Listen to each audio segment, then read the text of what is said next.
We certainly are going to play a lot with degrees and radians over this next week or two, and slowly shift ourselves so we're only really using radians. And really that's going to be how it's going to be in the rest of your math classes from here on out. For today, all I want to do is I want to practice converting between the two. So, let's say that I have a 30-degree angle and I want to convert it to radians.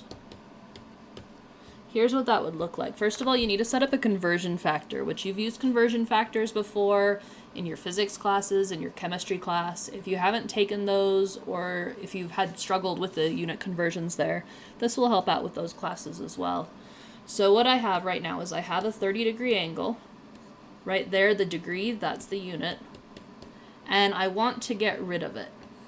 So I know that when I set up my conversion factor, I want to have degrees on the bottom, because with our rules about fractions, having one on top and one on bottom, they're going to cancel out.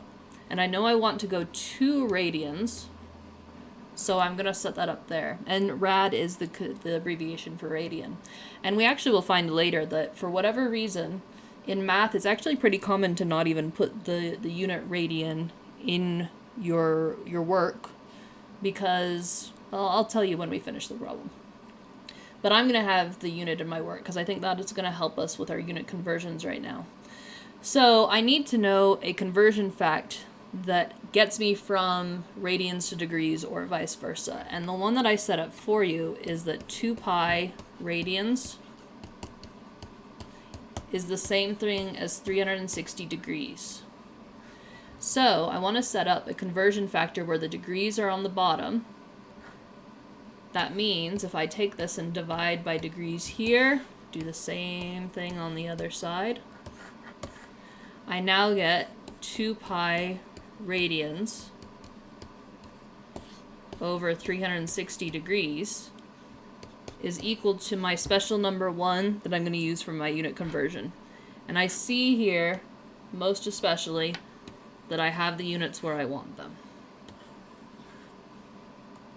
I can simplify this down. Notice there's a 2 on top and the number on bottom is even with the 2 pi over 360.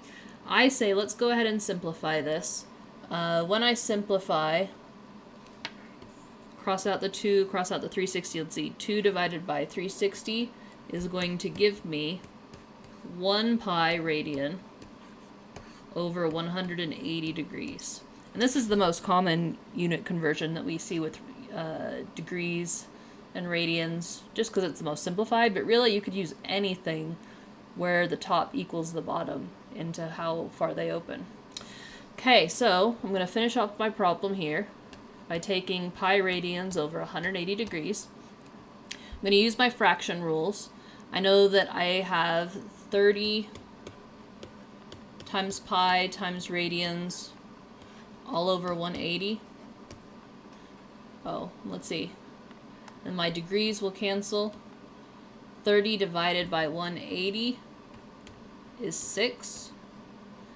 So what I'm left with is pi over 6 radians.